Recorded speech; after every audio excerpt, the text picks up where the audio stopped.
Welcome. I'm Janelle Koloski, a career mindset coach and actor. And I'm Amanda DeBraux, a self-authenticity and prosperity life coach and actor as well. And we're your co-host of Mindset Artistry YouTube channel, where we teach you the art of discovering and using your mindset to build a career and life you desire. Hey everyone, welcome back to Mindset Artistry Podcast with your hosts, me, and this lovely lady across the world. And today we're going to talk about speaking your truth and how to authentically live in your truth when you are speaking about your goals, your aspirations, and then speaking to your heart and being able to express that without judgment, without shame, and without hesitation. And so we'll talk about 3 topics of the power of authenticity, overcoming fear and judgment, and then creating connections through shared passions. That is your community. So speaking your truth. And this is the reason why this is coming up is because I think throughout my life, I was very hesitant to speak my truth. I always thought that when I did speak my truth, whether it was too vulnerable, it was too soft, it was too weak, it wasn't accepted, it wasn't nurtured. And whenever I did speak my truth, I would literally act like it would activate my body and I would start crying. And it wasn't a sense of weakness. It was just a sense of how my body expressed itself. And so I would have the shakes, my voice would quiver because there was a sense of insecurity about, well, how is this going to be received? And it wasn't nurtured within my home in the way that I do now to myself. And not that I'm blaming my parents, but how do you navigate learning how to speak your truth in a home that they don't know how to speak it either? And when I was younger, I was being bullied in middle school, because who loves middle school, right? And I was being bullied in middle school, and it wasn't physically, it was verbally. And I remember feeling very insecure about myself because I was this very skinny girl. I was already like 5'5" at the age of like 12. I was probably almost 5'7" at that point, but I think I was 5'5" and just skinny. And I didn't have all the fancy things that all the other girls did and kids in school. I was only allotted 3 pair of footwear for the year. And I had to make sure I maintained them. It was a pair of white ups, a pair of boots, and then a pair of another pair of sneakers. And most of the time it was like Skechers SDS. It wasn't cool back then. It is now. Kudos to y'all, because it wasn't cool then. Right? Or what was it called? The Keds that were the tennis shoes at the time.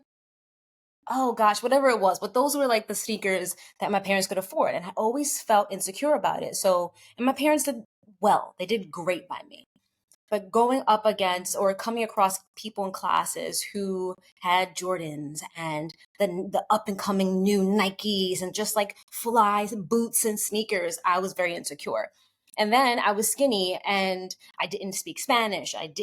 My hair wasn't like this flowy long hair, like, all the Spanish girls up to their butt. Like I didn't have that. My hair smelled like burnt hair from the hair salon on Sunday because they were going in with the Dominicans. They were going in with my hair. And so I was just always insecure, and I was called like Mozilla Gorilla or Madilla Gorilla, something like that. And I remember going home and I kind of they joked about it in the classroom and we're all together and they're like, oh, look at you, Madilla Gorilla. And I'm like, ah. And in my heart, I was in so much pain. I was like, this is so embarrassing. I'm being called a gorilla. And by my peers who are also ethnic and have a cultural background and not, and that was just so hurtful. And so I remember going home and crying in my room. I didn't even say hi to my mom. I just came in and I sat in my room and she's like, what's going on? And I was like, nothing. And I just cried. And she was like, what? I said, they call me Mozilla Gorilla. So she was like, what? You're not ugly. You're beautiful. She's like, don't ever let them call you that. But I was afraid of speaking that to my mom because then that made it feel like it was also true. So there's the flip side of me not speaking my truth in that room to go, don't call me that. That's not who I am. And then being afraid to speak about what someone said about me to someone that I love because I was afraid of them affirming it. And so in that sense, that authenticity was wavered down. It was weighed down. It wasn't even authentic. It was, again, insecure. So before I dive into the power of authenticity and all the other topics, now, what is your thoughts on speaking your truth, because I know that has been a big topic for us in our work, in our lives. How do you navigate now that you've worked with clients, that you've done the work in becoming a life coach, becoming a successful actress and model? How do you navigate speaking your truth in rooms that feel judgmental, or that feel like you are coming across people who are uberly successful, whatever that means, right? On a level that you're not? How do you navigate your truth and live in that authenticity?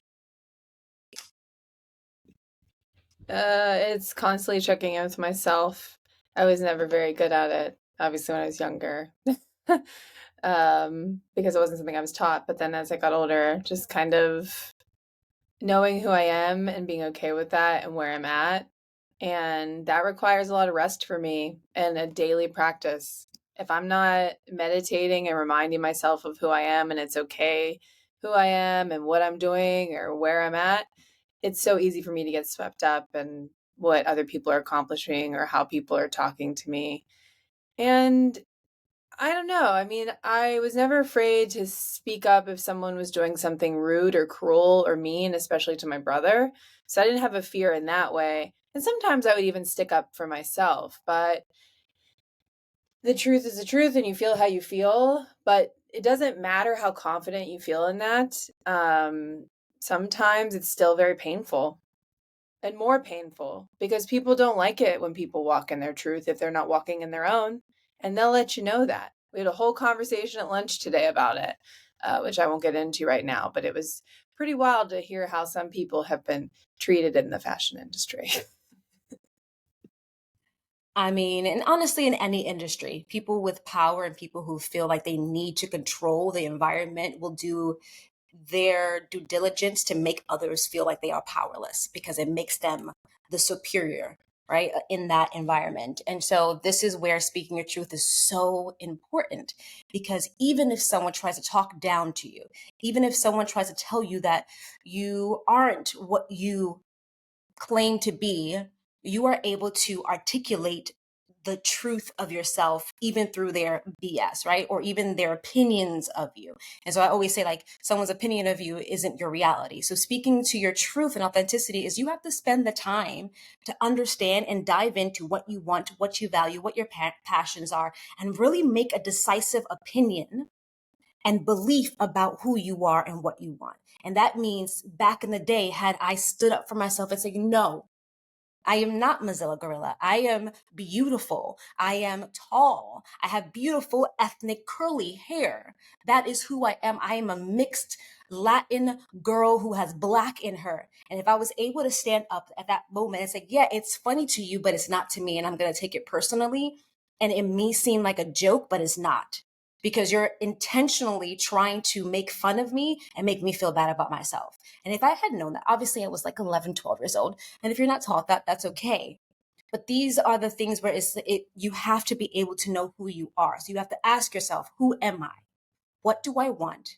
What are my desires as far as career, family, friends? And then dive into those conversations about how you talk about yourself when people are around, and how do people reciprocate how you talk about yourself to you. So it's, if I'm telling Janelle, oh my gosh, I don't feel worthy of being an actor, and I close myself off and I put my body language like this, and she supports that, going, oh, okay, well, if you feel that way, then I guess that's how you feel, sure, and dismisses it, then that automatically confirms what I'm saying. And so this is that moment of also being present with that authenticity and understanding that your words matter, how you speak about yourself. And we talked about this before, but this is, again, the power of authenticity. You have to be able to dive into these questions. Who am I? What do I want? What do I like? What do I value? What do I need to learn? What do I need to know? And don't be afraid of not knowing something, because I used to be afraid of like speaking up in rooms where, and this speaks to now going into overcoming fears and judgment, being in a classroom or being in my corporate job and feeling stupid for not getting something so easily because everybody else got it. And I'm just like, oh, yeah, I got it. Yeah, sure. And I'm sitting there going, what the heck did they just say? And I'm like biting my nails and really becoming small in my body, because I'm telling myself, oh, Amanda, you're stupid because you're not getting it. Why is everyone else getting it and you're not? And so I automatically take that conversation about myself in my thoughts, and I develop an overwhelming sense of fear of, now I feel uncomfortable speaking up, going, no, I don't get that. Can you explain it again? Or I am afraid of doing that because I know I'm going to be judged. We're like, well, we went over that once. You should have gotten it. And it's like, ugh. So it's that coming across fear of myself, of going, I'm not enough. I'm not smart enough. And then it's that fear of articulating, going, I don't understand. And then being judged for that, and being judged for not understanding it. So it's that two-part of, oh, if I tell them I don't, I'm going to be judged for not comprehending it. And then I'm also going to be judged on the fact that I'm speaking to it, if that makes sense. And so that that it was a very heavy thought, not only in school, but also in the workplace. And even now as an actress, I have learned that about myself, and I pause. Whenever you're in those states of fear, or you think that other people are going to judge you, first of all, so fucking what? We're going to drop that here, right? As my mom says, fuck that shit. Who gives a fuck? Let them judge you, because they're going to have an opinion about you, whether you're doing good or whether you're doing bad. So fuck it. Let them have an opinion about you. Because at the end of the day, you go home to who you are, not them. Let them deal with their own insecurities that they want to put on you, and say, no, but that's great. You're an actress. That's such a cute hobby. What hobby? Oh, so you don't feel like my artistic crafts and skills can be a career because you didn't pursue a career, or you just have that insecurity or fear of pursuing it because you were never, that was never nurtured within you, or you're afraid of failure. That's not my problem, and it doesn't have to be.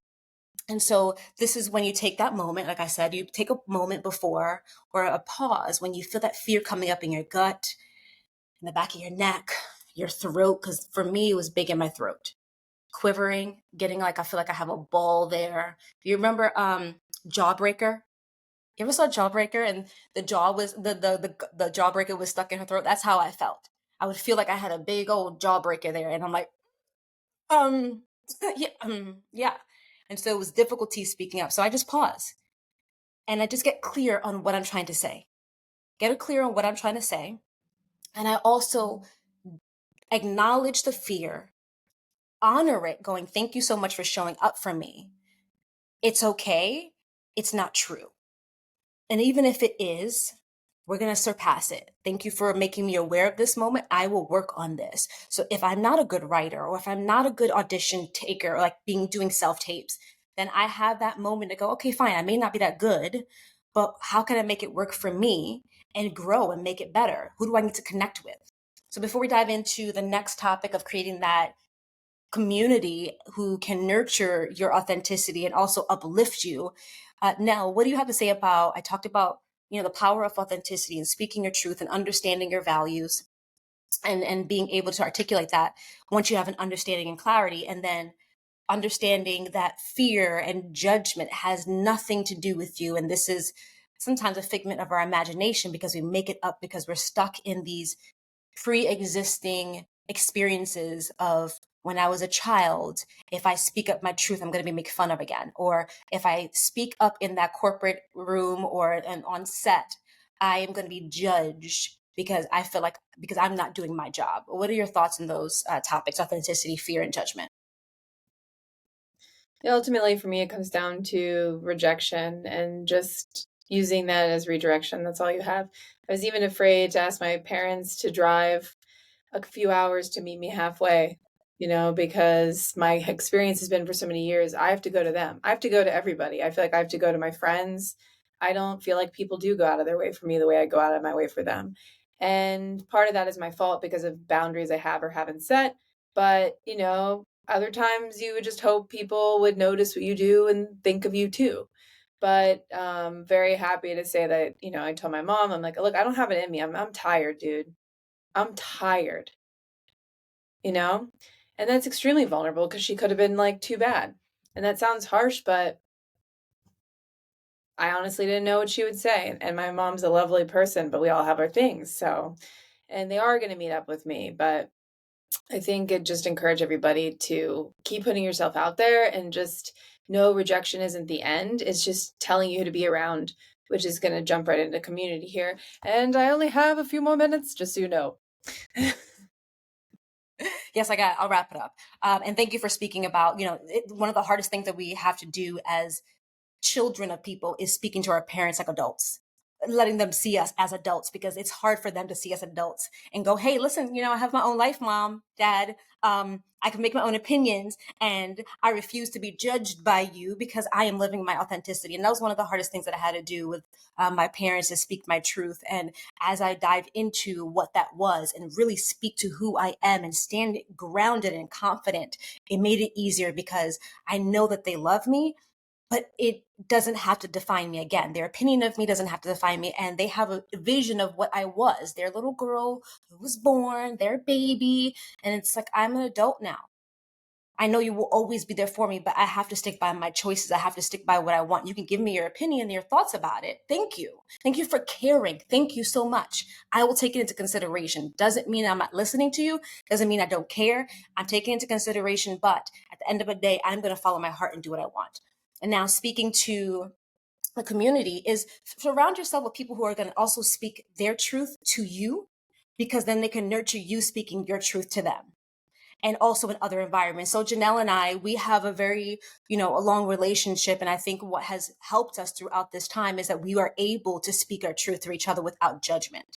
And that can take some time. It's not something that happens, instantly. And sometimes it does. You have to be able to navigate those situations and be able to pay attention and be aware of, like, if I speak my truth and when I do they judge me? Do they look at me a certain way? Do they have a sense of resentment in there? And then knowing, all right, then I don't speak my truth to that person. I move on to the person that I know that if I show up vulnerable, crying, angry, sad, insecure, that they go, okay, lay it out. Let me hear it. Great. What do you need? What do you want? It's okay. And like nurturing that. And so it's something to keep in mind of find your tribe. Find your tribe. And the only way to find your tribe is you have to be honest about what you want. You have to be honest about how and where you want to be surrounded within your career and your dynamic and your life. And sometimes that means moving away from your parents. Sometimes that means stepping away from your best friend or your closest friend or childhood friend because they're a bad influence or they're not able to level up with you. And that's okay. They served their story. They served their purpose within that time frame. And maybe by you doing that, you help them. And so it's just finding, and again, in order to find that community is being able to speak it.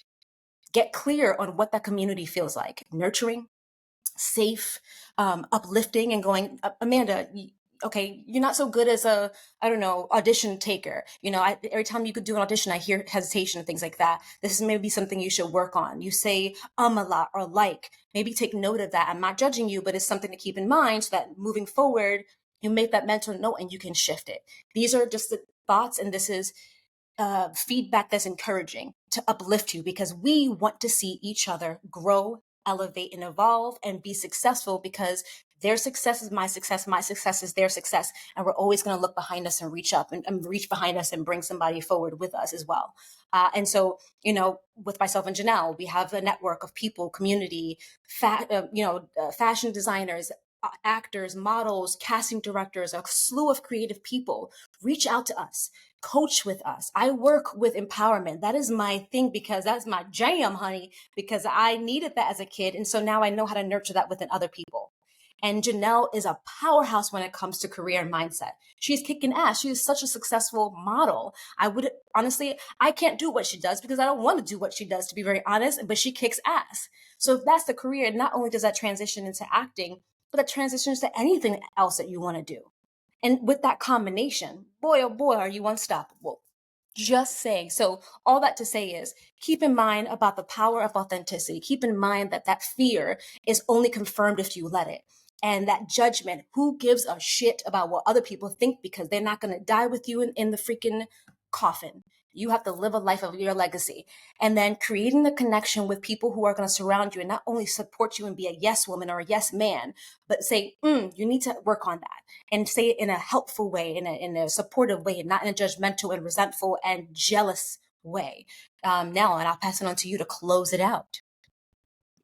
Well, I think you really nailed it. I think it was a great episode. I hope you all take it in. Yes, I have to go to rehearsal, but yeah, it's just for a class that I do every week, but it's really wonderful and it's changing the game. Work on your craft, people, business, craft, and self-care. But anyway, I don't really have anything else to add, but we love you and we're also your community, as Amanda was saying, and we hope to see you next time.